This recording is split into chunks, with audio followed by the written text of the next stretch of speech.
friends, welcome back to another exciting episode of On Location Vancouver. I'm your host, Zara Durrani. The show is brought to you with the support of TELUS STORYHIVE. We're here at Museum of Anthropology at UBC for the world premiere of Jaad Kuujus. Everyone says I look like my mother. This powerful exhibition by Northwest Coast weaver Jaad Kuujus-Meghann O'Brien moves from hand-spun mountain goat wool to digital looms, weaving together ancestry, land, and technology in beautiful new ways.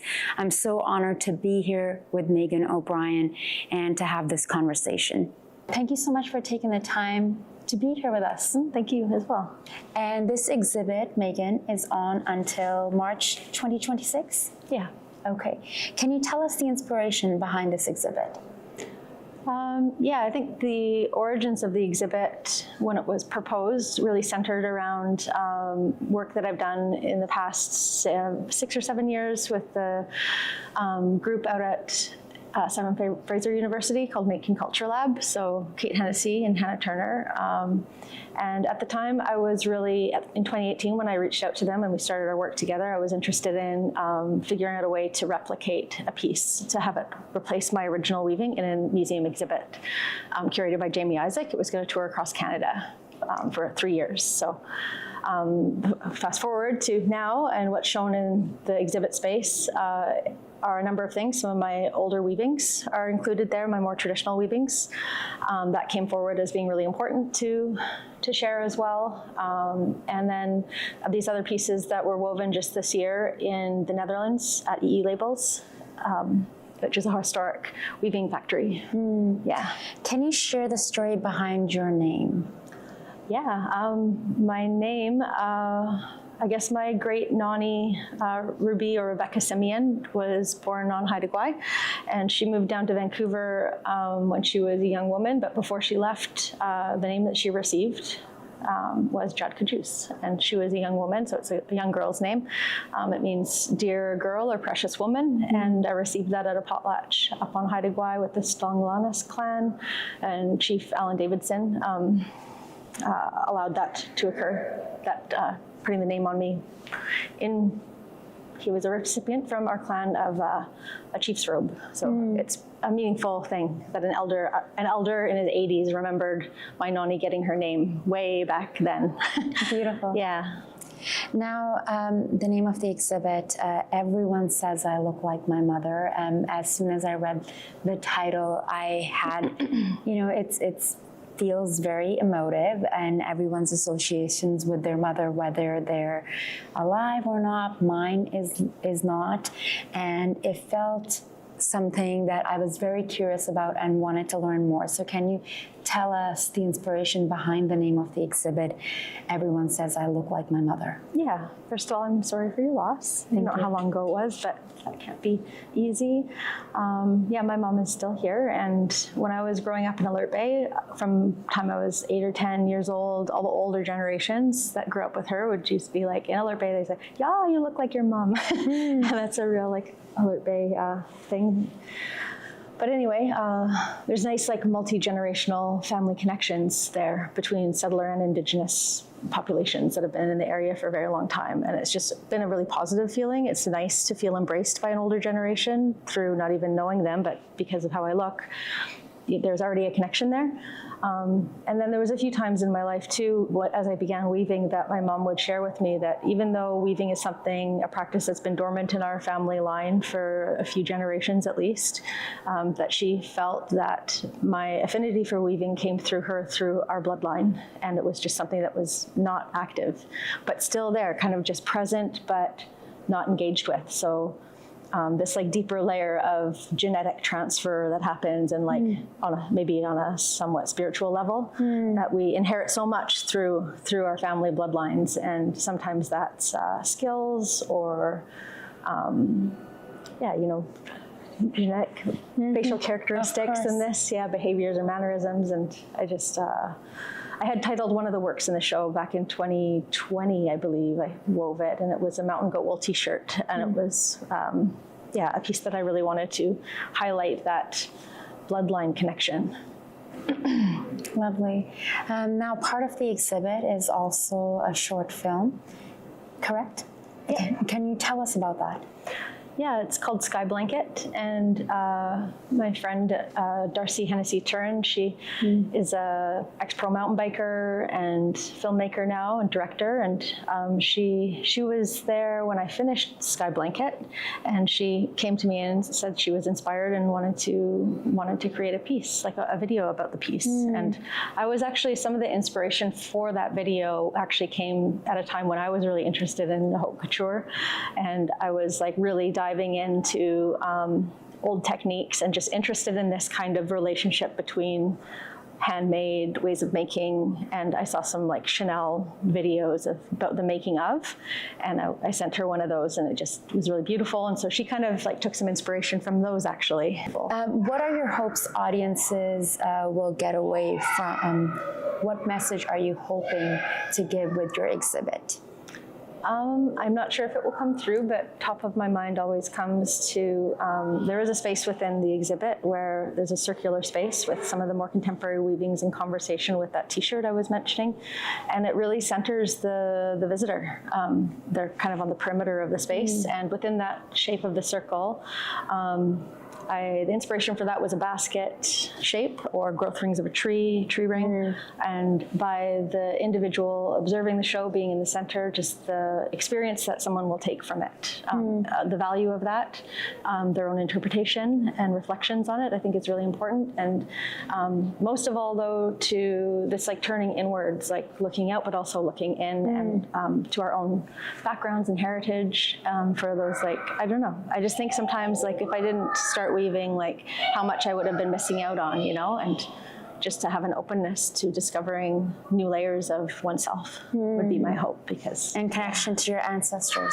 Yeah. For me, that was some connection to my ancestry, but yeah, I think it's like all there. Our whole history is within our bodies, and it's such a beautiful thing. Can you tell us about the mountain goat wool, such a key material in your practice? Can you talk about its ancestral significance and what it feels like to work with it? Yeah. I think I've always, from my roots, being a cedar bark weaver first, and I had a lot of deep experiences that really affected me around the material itself, and just this idea that how a material is meant to be used will be informed by what that material is and how it grows in the case of plants, or and just really seeing them, plants and animals on the Northwest Coast, our deep history and relationship to them, with our ancestors being here like tens of thousands of years, and working with them. I felt like there was something missing for me when I first started weaving with wool. I was weaving with merino wool primarily, was what I was taught to weave with, because the traditions had been so impacted over the years. Sometimes in the case of like the Kwakwaka'wakw territory where I grew up, I heard stories from elders about how they used to hunt mountain goats, and now they'd stopped because the population was being affected by the helicopter logging in the territory where they lived. But anyway, I spent about 2 years waiting for and kind of asking around and inquiring and praying once in a while too about the opportunity to really work with that animals as an originating source for our practices. And I think when I had that kind of wish come true of being able to work with it, that was back in 2010, and I had a Arts Council grant, so I was a commercial fisherman prior to that, and a professional snowboarder was my two jobs, like summer and winter, and I stepped away from both and took that chance to be supported for the majority of that year and just work with the fiber and learn to spin it again. And through that, so much came to life for me, and it felt like there was so much depth and significance to it around my own undoing of some of my own conditioning, I think. And yeah, there was just one really specific experience that was kind of the basis for the piece Sky Blanket, and also for the t-shirt kind of was born out of that year of practice, the ideas for both. So Sky Blanket, I was really interested in sharing visually this really profound transcendental experience of a dissolution of linear time that occurred, and I just really wanted that to be something I could share with people. And when I think about it now, that piece was also a bit of a wish and a prayer to bring about into today's world, which lot of problems with the world today, but just to bring about a bit more of my ancestors' way of seeing and being in the world. Because I think there's so much value in like older cultures, cultures that still have practices that are alive, and there's so much room in today's world for restoring relationships in our everyday lives with things that we have, you know? Yeah. Your exhibition touches on themes of repetition, regeneration, and return. How do these themes weave through your life and through your work? I think the idea of, I think they're all variations of the same thing in some ways. And then there's a couple others in there that aren't included, like reincarnation, I think is another version of this repetition, regeneration, and return theme, speaking to the natural world, the process of making. So there's 5 different versions of Sky Blanket in the exhibit. So those ones, we started talking early on about those being, considering them descendants of the original. And I think that like alignment between transfer of knowledge, like generations of people, generations of like generations that the trees that we work with have stood through. Like, I just think there's a lot there. And through repetition, I think in my own practice, repetition obviously is in the most basic form, repetition of stitches, thousands and thousands of stitches in basketry and the Meghann weaving. That through that is a tremendous opportunity to return to the same thing over and over again with like as a new version of yourself in a new place within the piece. Yeah. What are your hopes that visitors, especially non-Indigenous visitors, feel and reflect on as they move through the exhibition? I guess I would just say that I think this is one of the first solo shows that Moa's had of a weaver, which is pretty exciting. My teacher, William White, he had a artist in residency and they acquired a piece from him back in, I think, 2006 maybe. But just that weaving for most of human history has just been like taken for granted, and it's really been in the background in a lot of cases. It's really been overlooked in like early anthropology collections. A lot of weavers were never named. And recorded, and we weave mostly in small groups or by ourselves versus like a totem pole. So just like maybe there's like a nice light being shone right now for weaving practices on the coast, and to just just to acknowledge that's there. And also textiles in general, I think because it's one of the earliest things that was industrialized in our society, and we're so surrounded with it, and fast fashion and all the things about how disposable and toxic and wasteful it's become, that like relationship you spoke of with your people, with making something for the person, caring for the thing, like that way of being with what we wear. I think there's a lot of value and power in that. Is there a piece in this current exhibit that feels like that is maybe a turning point for you, a glimpse of what may be coming in the future, a direction you may be heading into next? I'm not sure, but I think the process of the exhibition as a whole, from a very early stage, it felt to me like something new was being born in the world. Kind of this like bringing together of a lot of different thinking and a lot of different reflections that I've had over the last years. And it feels to me like the exhibit as a whole is a new thing for me. Engaging with a bigger museum that has the capacity to share on such a big platform, I guess, and with like some resources to design and build. Like any exhibit I've been a part of, you just kind of do the same thing, you know, and you fit within a group show. So I found it a really big way to get to know myself better and my own inclinations and my own reasons why I like things. So I'm looking forward to just continuing that trajectory and that thread of thinking through things about how we present ourselves in the world, about what I've always been very concerned with what I'm doing with my life energy, if it's of value to bring, like what am I doing with my life and is it of value for other people? And for me to spend like, you know, some of the pieces in there 2 or 3 years to work on them.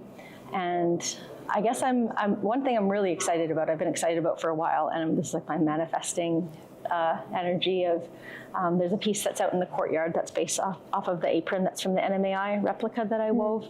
And we basically had took the apron and laid it flat on the floor, and then it kind of grows out of the floor, and it's big. It's like the size of a room, and so the stitches are all really visible, and it's like this welcoming invite for people to engage with the work in a more intimate way, even though it's AR.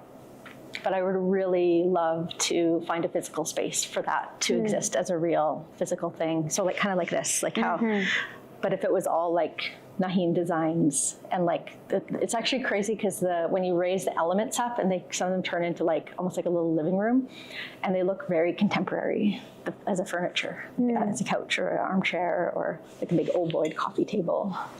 Yeah. Amazing. For young Indigenous artists and weavers who might see themselves in you, what message or words of encouragement would you like to share with them? Mostly probably coming from a good place in your heart and knowing that there are people in community who would want to support you. Yeah, I would say that. I think probably versus going to art school, because there's a lot of Indigenous people going to art schools now too, but I think there's real value in like the old style apprenticeships, whether it's weaving or carving. So I think I would encourage people, if they can find people in that vein. I've been really grateful for that possibility for myself. To learn and grow and seek mentorship. Yeah. Well, thank you so much for taking the time to join us today here on Location. On Location Vancouver, we're all about community. Okay, well, Meghann, thank you so much for your time. Really appreciate it. Thank you too. And we'll make sure that audiences can follow you, perhaps if they want to get in touch with you and learn more about you, or they can come here down to Museum of Anthropology and experience your exhibit, which is on until March 29, 2026. Thank you everyone for tuning in. This is On Location Vancouver, brought to you with the support of TELUS STORYHIVE. And if you'd like to have your story featured on the show, please scan the QR code and get in touch with us. Until next time, I'm Zara Durrani, and I'll see you soon.